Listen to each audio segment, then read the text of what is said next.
Hello there. Hello, Marion. Marion, you're very good at getting first up. Marion, I saw Evelyn and Kelly and Ellen, I think, and Mary, and thank you all. It's great.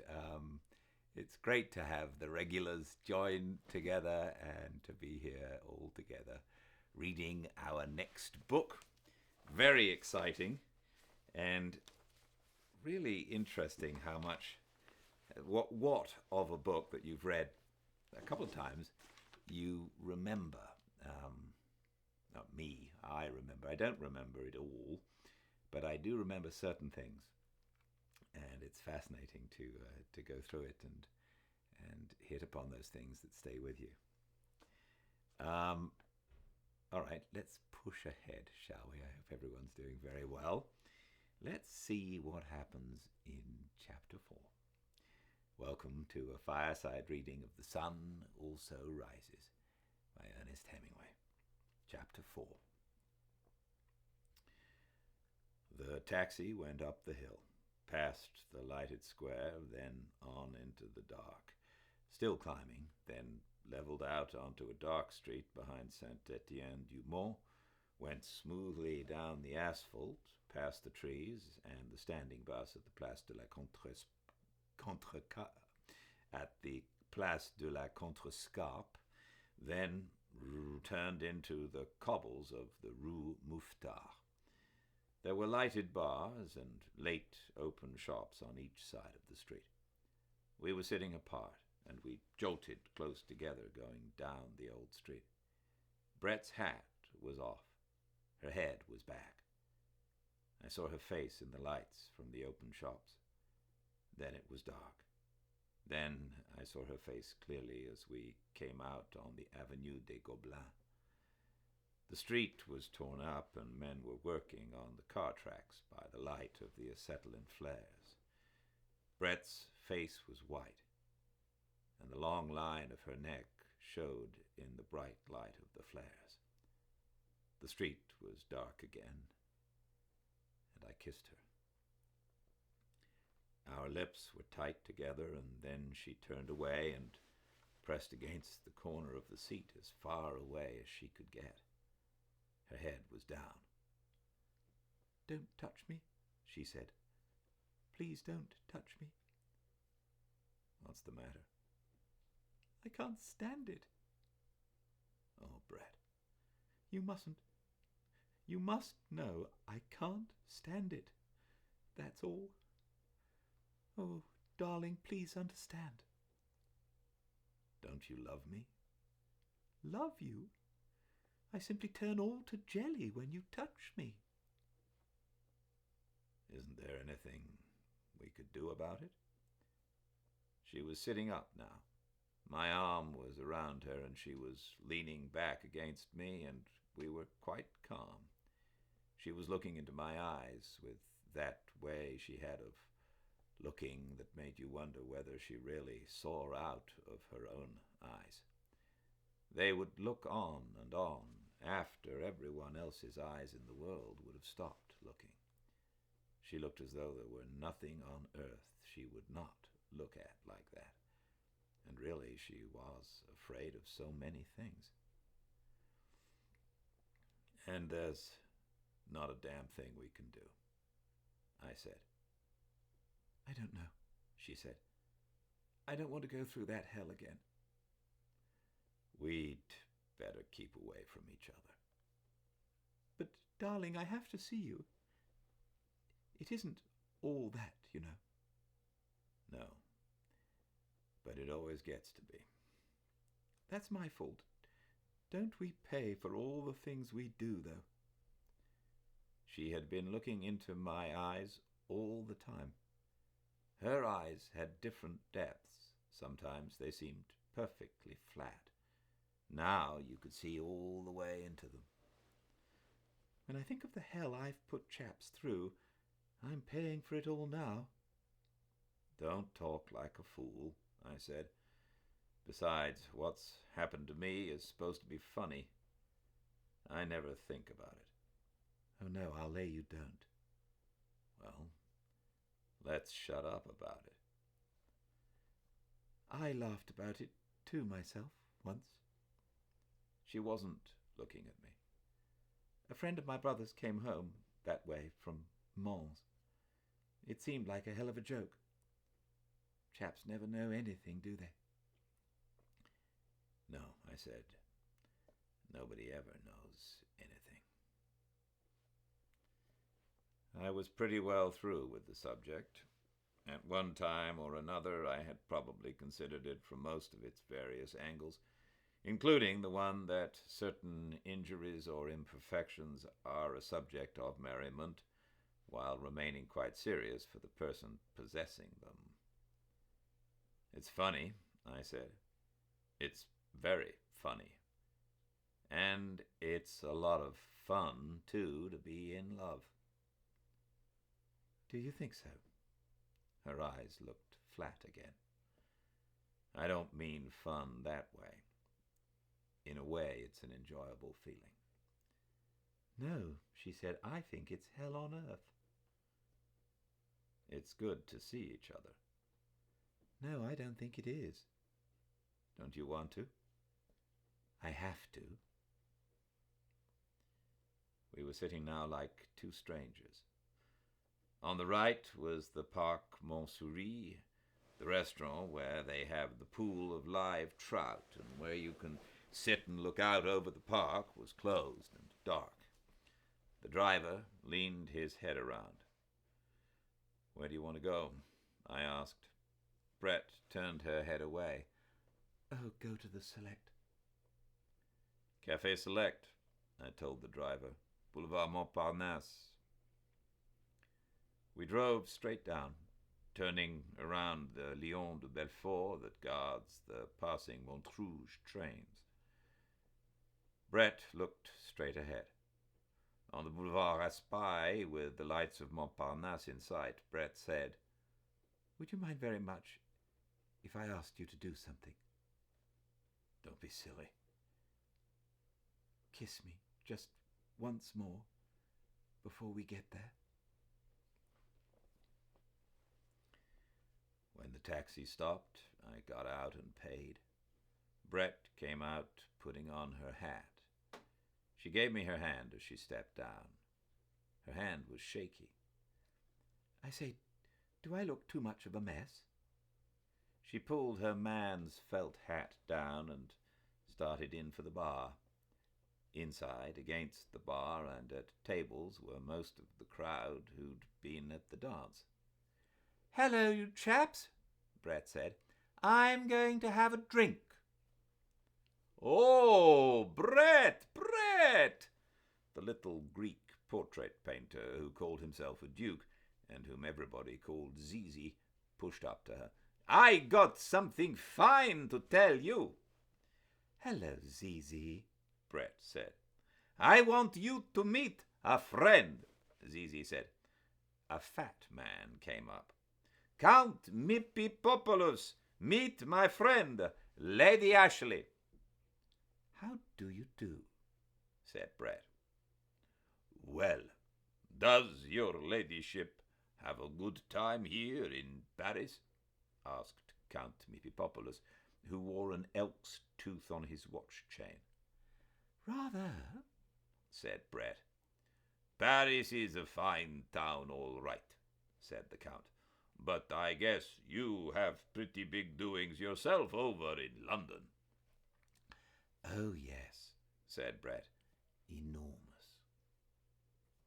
Braddock's called to me from a table. Barnes, he said, have a drink. That girl of yours got in a frightful row. What about?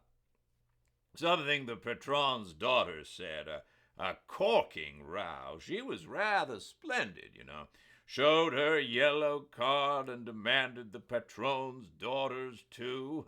I say, it was a row. What finally happened? Oh, someone took her home. Not a bad-looking girl. Wonderful command of the idiom. Do stay and have a drink. No, I said, I must shove off. Seen Cone? He went home with Francis? Mrs. Braddock put in. Poor chap, he looks awfully down, Braddock said. I dare say he is, said Mrs. Braddock. I have to shove off, I said. Good night. I said good night to Brett at the bar. The Count was buying champagne. Will you take a glass of wine with us, sir? He asked. No, thanks awfully. I have to go. Really? Going? Brett asked. Yes, I said. I've got a rotten headache. I'll see you tomorrow. Come in at the office. Hardly. Well, where will I see you? Anywhere around 5 o'clock. Make it the other side of town, then. Good. I'll be at the Crillon at 5. Try and be there, I said. Don't worry, Brett said. I've never let you down, have I? Heard from Mike? Letter today. Good night, sir, said the Count. I went out onto the sidewalk and walked down toward the Boulevard Saint-Michel, past the tables of the Rotonde, still crowded, looked around the street at the Dome, its tables running out to the edge of the pavement. Someone waved at me from a table. I didn't see who it was and went on. I wanted to get home. The Boulevard Montparnasse was deserted. Lavigne's was closed tight, and they were stacking the tables outside the Closerie des Lilas. I passed Ney's statue, standing amongst the new-leaved chestnut trees in the arc light. There was a faded purple wreath leaning against the base. I stopped and read the inscription. From the Bonapartiste groups, some date I forget. He looked very fine, Marshal Ney, in his top boots, gesturing with his sword among the green, new horse-chestnut leaves. My flat was just across the street, a little way down the Boulevard Saint-Michel. There was a light in the concierge's room, and I knocked on the door, and she gave me my mail. I wished her good night and went upstairs. There were 2 letters and some papers. I looked at them under the gaslight in the dining room. The letters were from the States. One was a bank statement. It showed a balance of $2,432.60. I got out my checkbook and deducted 4 checks drawn since the first of the month and discovered I had a balance of $1,832.60. I wrote this on the back of the statement. The other letter was a wedding announcement. Mr. and Mrs. Aloysius Kirby announced the marriage of their daughter, Catherine. I knew neither the girl nor the man she was marrying. They must be circularizing the town. It was a funny name. I felt sure I could remember anybody with a name like Aloysius. It was a good Catholic name. There was a crest on the announcement, like Zizi the Greek Duke, and that Count. The Count was funny. Brett had a title, too, Lady Ashley. To hell with Brett. To hell with you, Lady Ashley. I lit the lamp beside the bed, turned off the gas, and opened the wide windows.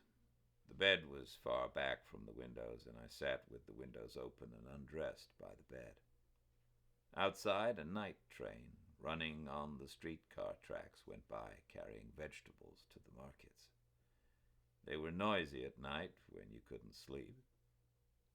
Undressing, I looked at myself in the mirror of the big armoire beside the bed. That was a typically French way to furnish a room. Practical, too, I suppose. Of all the ways to be wounded. I suppose it was funny. I put on my pajamas and got into bed. I had the two bullfight papers, and I took their wrappers off. One was orange, the other yellow. They would both have the same news, so whichever I read first would spoil the other. Le Toril was the better paper, so I started to read it. I read it all the way through, including the Petite Correspondance and the cornograms. I blew out the lamp. Perhaps I would be able to sleep.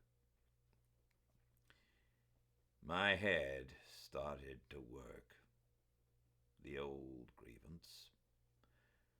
Well, it was a rotten way to be wounded, and flying on a joke front like the Italian. In the Italian hospital, we were going to form a society. It had a funny name in Italian.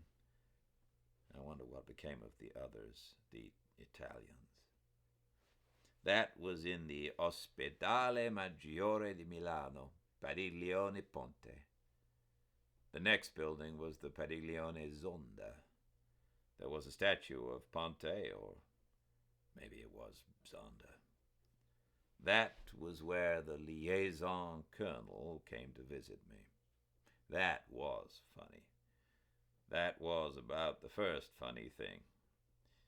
I was all bandaged up, but they told me about him. Then he made that wonderful speech. You, a foreigner, an Englishman, any foreigner was an Englishman, have given more than your life. What a speech.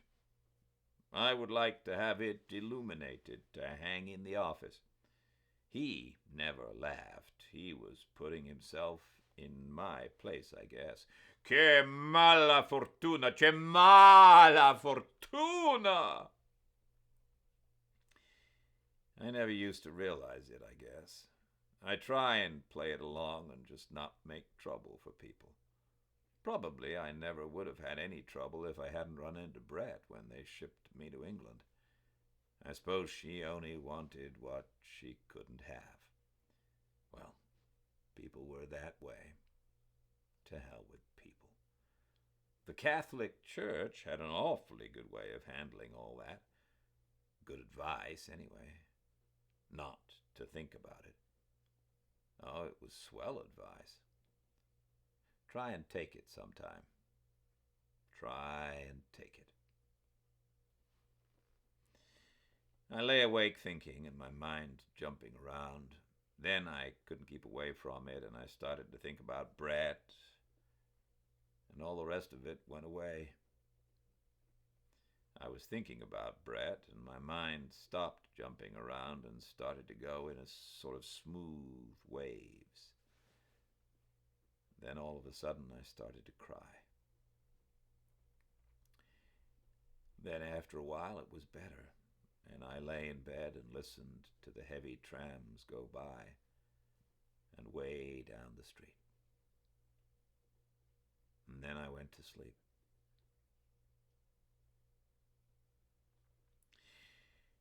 I woke up. There was a row going on outside. I listened, and I thought I recognized a voice. I put on a dressing gown and went to the door. The concierge was talking downstairs. She was very angry. I heard my name and called down the stairs. "Is that you, Monsieur Barnes?" the concierge called. "Yes, it's me." "There's a species of woman here who's waked the whole street up. What kind of a dirty business at this time of night? She says she must see you. I've told her you're asleep." Then I heard Brett's voice. Half asleep, I'd been sure it was Georgette. I don't know why. She couldn't have known my address. "Will you send her up, please?" Brett came up the stairs. I saw she was quite drunk. "Silly thing to do," she said. "Make an awful row. I say, you weren't asleep, were you?" "What did you think I was doing?" "Don't know. What time is it?" I looked at the clock. It was 4:30. Had no idea what hour it was, Brett said. I say, can a chap sit down? Don't be cross, darling. Just left the Count. He brought me here. What's he like? I was getting brandy and soda and glasses. Just a little, said Brett. Don't try and make me drunk. The Count? Oh, rather. He's quite one of us. Is he a count? Here's how. I rather think so, you know. Deserves to be anyhow. Knows hell's own about old people. Don't know where he got it all. Owns a chain of sweet shops in the States. She sipped at her glass. Think he called it a chain, something like that. Linked them all up. Told me a little about it. Damned interesting. He's one of us, though, quite, no doubt. One can always tell. She took another drink. How do I buck on about all this? You don't mind, do you? He's putting up for Zizi, you know. Is Zizi really a duke, too? I shouldn't wonder. Greek, you know. Rotten painter. I rather like the Count. Where did you go with him? Oh, everywhere. He just brought me here now, offered me $10,000 to go to Biarritz with him. How much is that in pounds? Around 2,000. Lot of money. I told him I couldn't do it. He was awfully nice about it. Told him I knew too many people in Biarritz. Brett laughed. I say, you are slow on the uptake, she said. I had only sipped my brandy and soda. I took a long drink. That's better. Very funny, Brett said. Then he wanted me to go to Cannes with him. Told him I knew too many people in Cannes. Monte Carlo. Told him I knew too many people in Monte Carlo.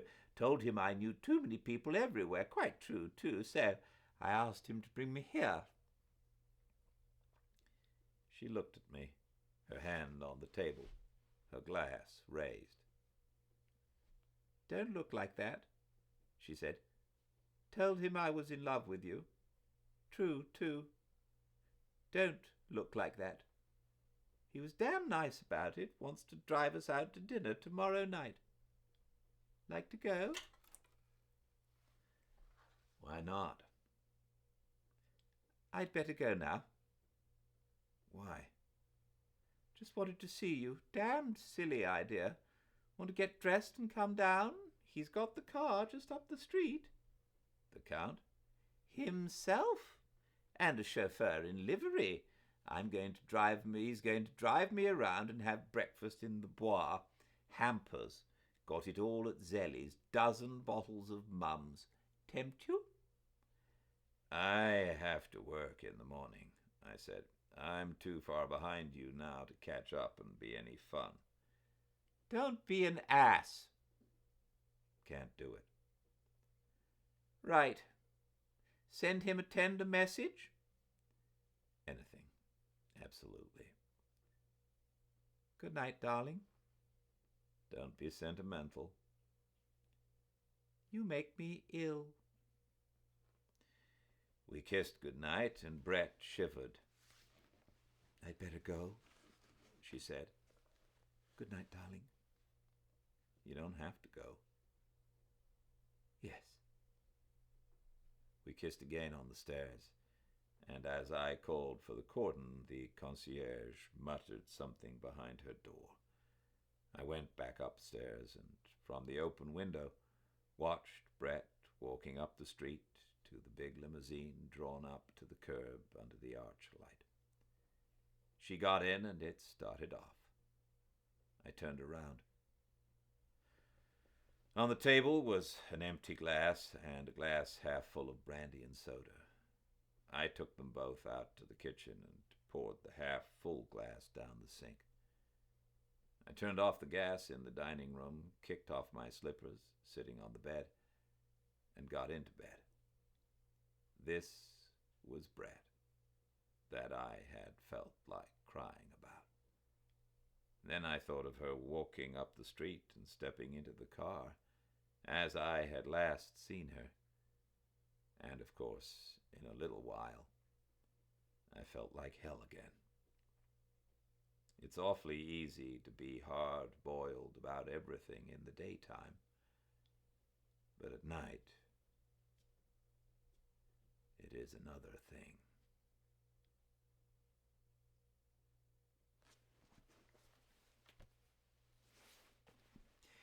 Thank you all for joining me. More tomorrow, same time and place. 5 Pacific at Fireside Reading on Instagram. Until then, I do hope you all stay very, very well. Bye-bye.